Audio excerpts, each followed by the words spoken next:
The Lobo Paramilitary Christmas Special. Published by DC Comics, 1991. This property is property of DC Comics. Please do not take us to the People's Court. We do not want to see Judge Wapner. We don't even want to be in the hallway with Doug Llewellyn. Or his hair. Plot and breakdown by Keith Giffen. Is it Giffen? Art by Simon Bisley. Dialogue by Alan Grant. Colors by Lovern Kinshevsky. Thank you for the assist. Letters by Gaspar. Gaspar. Is that Gaspar? I need my glasses? Jesus, how small is this print, dude? Editor was Bad Dan Raspier. Raspler? Raspler? That's an L? That's an L? Yeah. Yeah. I'm going to have to get a magnifying glass. Jesus Christ. I believe he was the editor. That's what I said. Maybe you should have been paying attention, Mitch. Don't know what you're talking about. It will be read and performed by the Drop Culture podcast players. Myself, Dan Tribble. To the right of me is Brock Smith. Across the table from him is Mitchell. And caddy corner from him is Sean von Schultz. And right next to him is Jazzy. And without further ado, the Lobo Paramilitary Christmas Special. Two houses sit on unusual craggy steps of a town that could be anywhere in the universe. Permeating the air is a soft chorus in the tune of Silent Night. Christmas, season of snow, Santa and goodwill to all.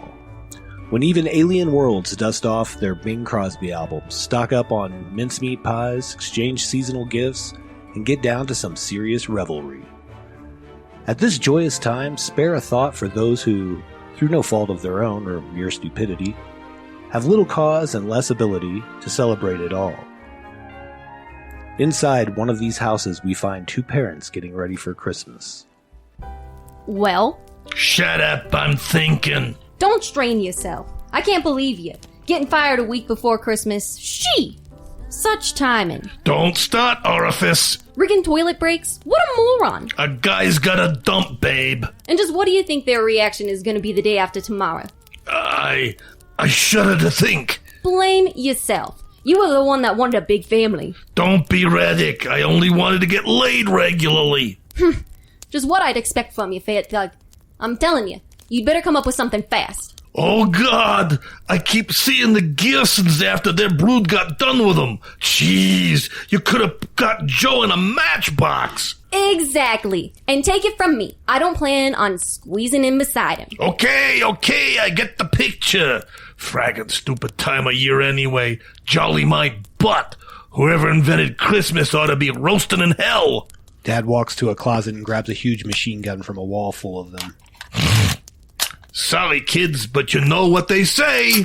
Do unto others before they blast your butt. Set it on automatic. We don't want any vengeance-crazed survivors on our hands. Remember what the baby did to Chuck and Mark last year? Don't worry. I'll take all 10 of them out with a... Huh? What's that? Sweat drips down Dad's face. Oh, my God. You don't think they overheard? They could be trying to outflank us? Answer it. I'll cover you. Hit the floor if you have to, babe. I ain't taking no prisoners. Mom whimpers as she reaches for the door. Yes? Can I shoot? That is, can I help you? There's nothing but a book lying in the snow. Well? Well, what? You bring it in. You open it. I don't know, Farriot. Hell, it's only a book, right? Right? What if it's some kind of booby trap, you know? Why to explode? Or maybe the ink's really cyanide. Or the pages, they could be plastic. Face it, Office. Christmas is in 2 days anyway. I'm unemployed. We're flat broke with 0 prospects. The lady's hand reaches to open the book. In a splash of color, the book opens with, no job, no money, no prospects, no Christmas? Each year, thousands of parents die in incidents of domestic violence perpetrated by their very own and very irate children. Yes, that's right, ordinary kids who, realizing they will enjoy no Christmas, turn on their folks with a homicidal mania of unprecedented proportions. What can you do to prevent your death? Fortunately, the answer is simple. Merely read this book to your children, The Lobo Christmas Sanction, Or 'tis the season to be jolly, rat-tat-tat-tat-tat-tat. Whoa, you say? What difference can one proxy little book make? To which we say, read it. Read it to 'em and see. Backed by our cast iron guarantee, if your kids still want Christmas after reading, we will pick up all the burial expenses up to but not exceeding 3,500 credits. What other publisher dares put his money where his mouth is? Try it, you've nothing to lose but your terror. Do you think it'll work? I don't know. No job, no prospects. That's me, all right. Read that bottom bit again. A public service brought to you by Keith Gray. Not that bit, butt brain. The cast iron guarantee. So, you figure it's worth a try? What do we gotta lose? Should I wake up the kids? Sure. And if it don't work, we lose the element of surprise and take them out hand to hand. All 10 of them, right? Okay. We'll check it first. Read on. Once upon a time, there was a really cool dude. There was also a dog of sorts that had taken to following him around. Lobo grabs the bartender by the shirt. Yo, barkeep. I'm supposed to be meeting somebody. In the back. In a booth. In a Gadavida. Lobo lets the man go. He was 2 sheets to the wind when he fell in. Will I send around your usual? Sure, pal. Lobo walks to the back. One side, you dweebs. The Patrians hurriedly clear a path. Lobo stands in the doorway to the back, cocksure as always. All right, I'm here. Sitting at the table is a nice-looking rabbit, intoxicated as hell. Excellent. Fine. Great. He grabs the bottle in front of him. Pull up a pew. Drinkers on me. Say your piece or your supper, Bugsy. I've got a job for you. So what else is new? Shh. Very hush-hush. Ain't they all? Lobo grabs the bunny by the throat and sticks a big white finger in his face, slightly choking him. Say, don't I know you from someplace? You wasn't in Legion, was ya? Nah, I'd remember those teeth. Bark, bark. You ain't that shoe salesman. No, I'm the Easter Bunny. You almost caught me in a snare once, remember? A smile creeps upon Lobo's face. Hot dog, that's right. When I was just a little brat. Well, if that don't beat all. Lobo has a seat and grabs the bottle of booze just in front of him. So why is a respectable rabbit setting up a meet with the main man? Lobo tips the bottle back, chugging what's left of the alcohol. I represent a group of concerned parties. We want to hire you to eliminate what we see as a growing threat to our respective holidays. Do tell. It's Santa Claus. See, he's gotten way too big for his britches. Hell, Xmas is out of control. Santa's killing us. How can we compete? What colored eggs or an early spring compared with tinsel? Turkey? Snow? And you want the fat boy scragged? Lobo rubs his chin in a thoughtful grin. You know, I never did like Christmas. Never got nothing I asked for. We're willing to pay good money. Don't push your luck, Bugs. I work for Top Dollar. The rabbit is taken aback. Of course. Just trying to show our sincerity. Right. You knew how to find me. You knew how to pay me. Then we have a deal? The bunny grows an elated smile. Lobo stands and begins to walk out the door. Yeah. Consider a meet. Ha! This should be fraggin' fabuloso.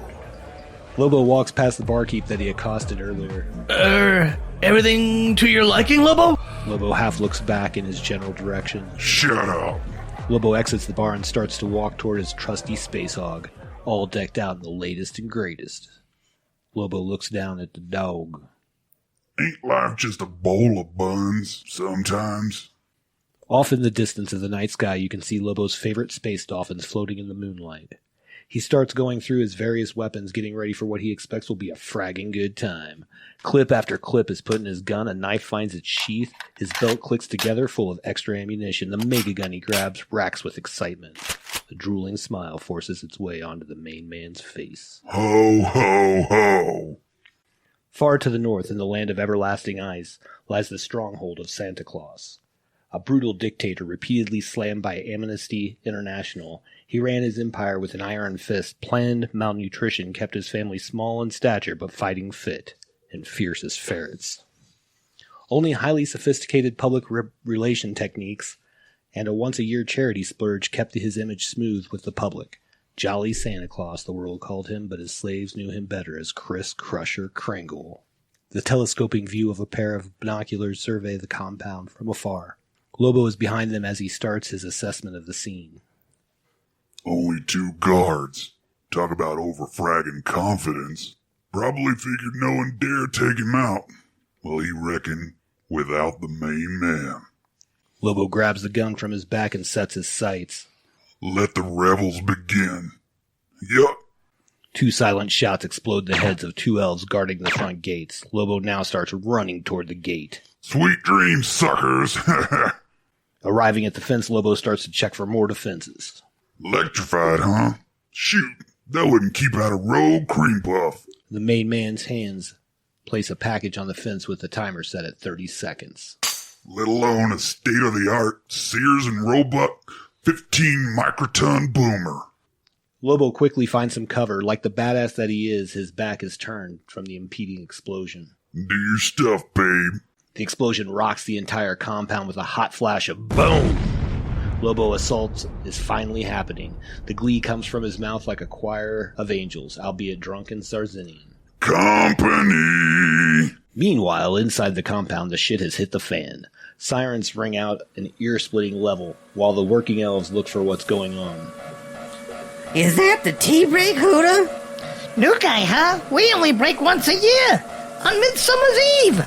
What we need is a union. We could make rules about this kind of thing. We could also have Crusher cut our lips off. Meanwhile, in the control room... We've been breached! Intruder, all units alert! What is it doing? Stray reindeer? With a bomb? The main gate's been blown. Damn it! I told that fat fool we needed a security beef up. Give me a visual, Cecil. Roger, sir. Give me a visual, Roger. Holy gift wrap doo-doo. Order a total mobilization. The naughtiest has come. Lobo starts to walk through the eerily quiet factory room floor, while the sirens continue to pummel his ears. Fragging racket. Some scummy policy. Deafening your assailant. The sirens stop. Oh, that's better. Lobo surveys his surroundings. Funny. I expect to run into some kind of resistance by now. Just then, elves come out of everywhere armed to the teeth and all pointing their weapons at Lobo and his mud. Fiddles giz. It's a midget fairy convention. You're surrounded, naughtiest one, and every elf a crack shot.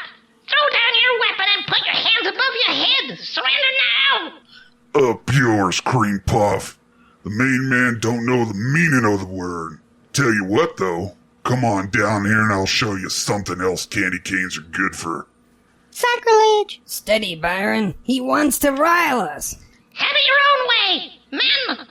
Many men. Ha ha ha! You may fire at will! About fragging time. The elves fire, and what do you know? Nothing but corks on wires. The main man is surprised, so is his mud. Oh, ain't they just so cute? Lobo smiles at his mud. I could just slaughter the little framers. Eat hot lead, you unnatural dwarf geek suckers! Lobo unleashes a barrage of firepower meant for the devil himself. Elves split apart, their heads explode, their brains litter the ground like teenagers at a rock concert. I feel so fragging hungry, I could just sing. Lobo just sings like he's taking out the trash. Another elf takes a shot in the back of the skull, eyes blasting through what's left of his nose. The elf next to him gets it in the ear. Hi-ho, hi-ho, it's off to work I go. In between breaths and Lobo's horrible tone-deaf voice, unnecessary surgeries are commencing. Their bodies were in hell during their lives under the heel of Crusher. Now they're under the boot and blast of the main man. I rip off heads, I shoot them dead. I blow their guts out through their butts. I frag and ho. Now Lobo's just messing with them. Where did all these bullets come from? What's that? Wrong dwarfs, huh? Okay, get a load of this. You better watch out. You'd better not cry. You'd better not pout. I'm telling you why. Santa Bo is coming to town. Now it's the dog's turn. He's been right there with Lobo the whole time, ripping limbs off faster than elves can run. Wait, what the hell? His dog can sing? That's a new one. Oh no, please! He sees you when you're sleeping. Help! Somebody save me! This dog's all teeth and balls, faster than a sheep in heat. He leaps and snatches the elf by the arm. He knows when you're awake. The elf screams in terror. Now I'm doing effing elf. He knows when you've been bad or good. It's actually quite impressive that the dog can fit the entire elf's head in his mouth. With one bite and a swallow, the elf is gone. So be bad for badness' sake. Cha-cha-cha. The elves are decimated. Smooth. Let's see now. Fat boy must be holed up someplace. Authorized only. Lobo walks towards the postered door. Guess that's me. Feedles Giz, would you eyeball this place? Homes and gnomes or what? Out of Santa's workshop and straight into the interior of Santa's well-appointed house. The house is beautiful, full of everything a tyrant posing as a good guy would want. It's worse than a deviant cat house. Crusher must have been creaming it off his fan club or something. Jolly little scam. But cheese, you gotta admit, his fragging taste alone is reason enough to scrap him. Yo, Fats, ain't you heard? You can run, but you can't hide. Suddenly a voice speaks in a calm and arrogant manner from the shadows. Who's hiding, hotshot? Lobo turns and sees the man himself within a bullet's reach.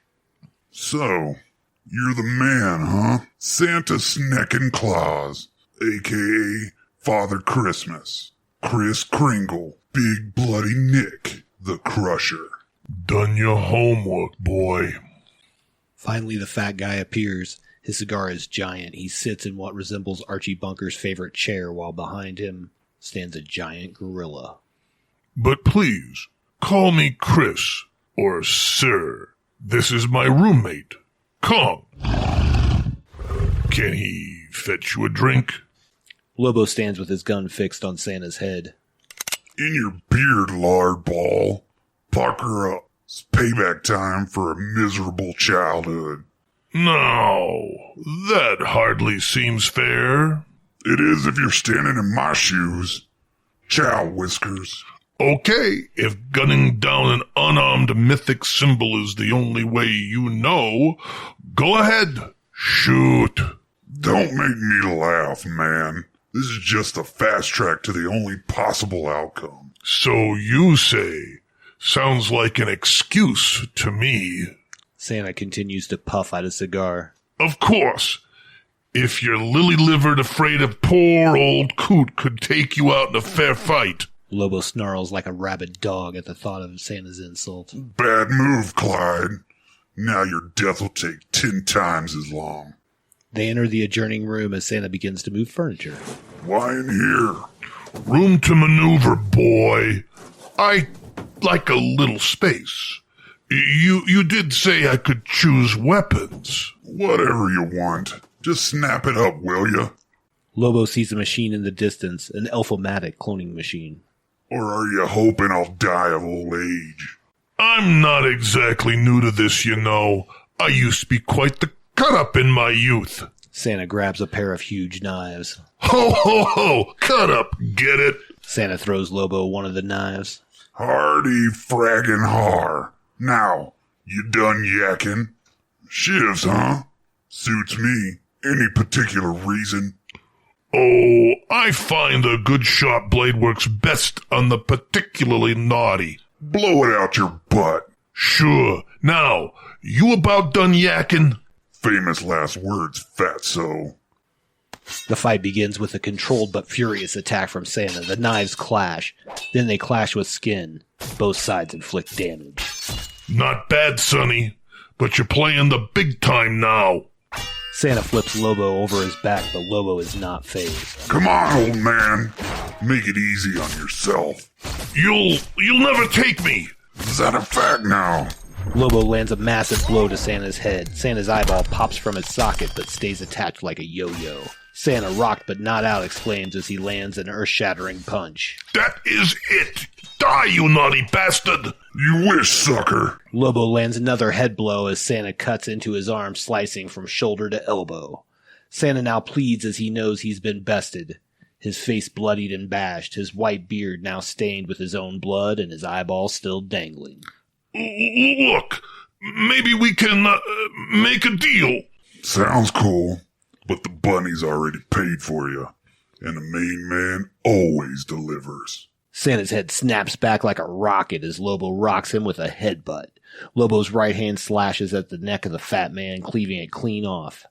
In the distance, Kong Dog and a group of penguins watch.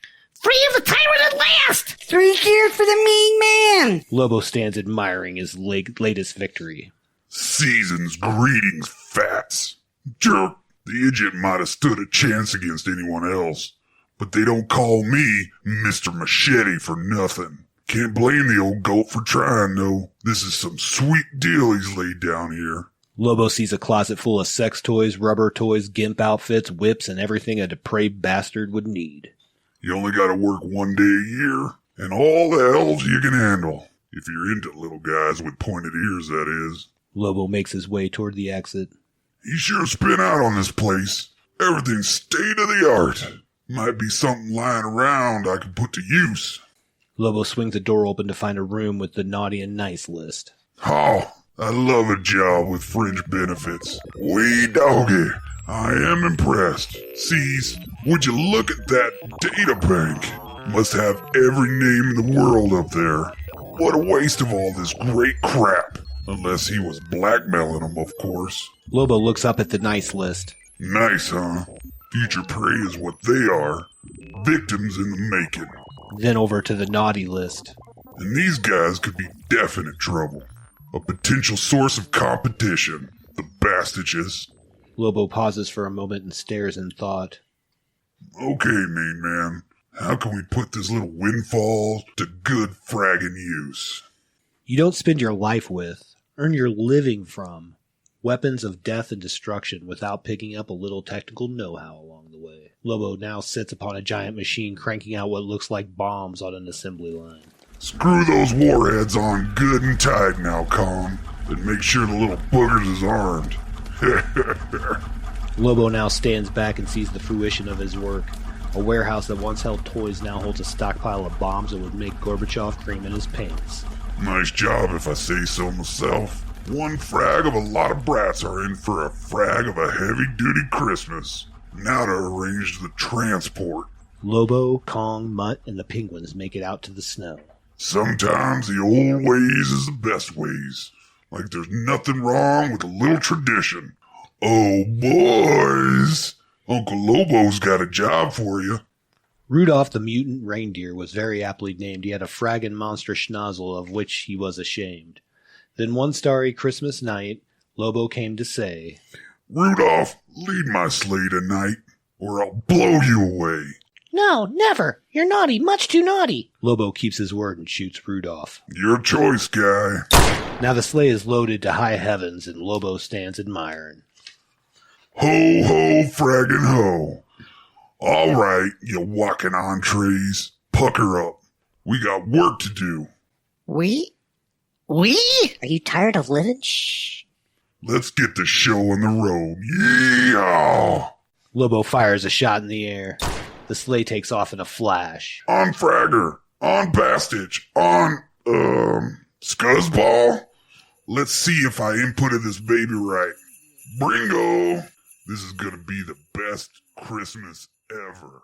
Smoking a cigar, Lobo revels in his Christmas destruction while Kong throws A-bomb after A-bomb off the sleigh and onto the unsuspecting people below.